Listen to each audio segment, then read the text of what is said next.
tahanan. Ibig sabihin, maaasahan ka sa lahat ng bagay. Maasahan ako, Obre. Oo naman.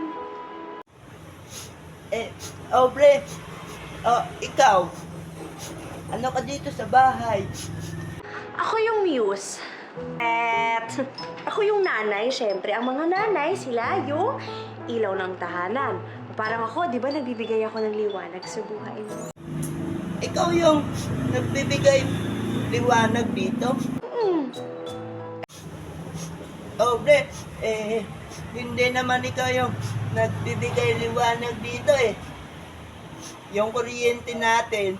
Alam ko na alam mong libre maging tanga, pero ang masama dong balak mong araw-arawin pa. Ang mga ganyan babae di dapat iniinda. Tumigil ka sa dami ng tanga, huwag ka na maging isa. Kaya let's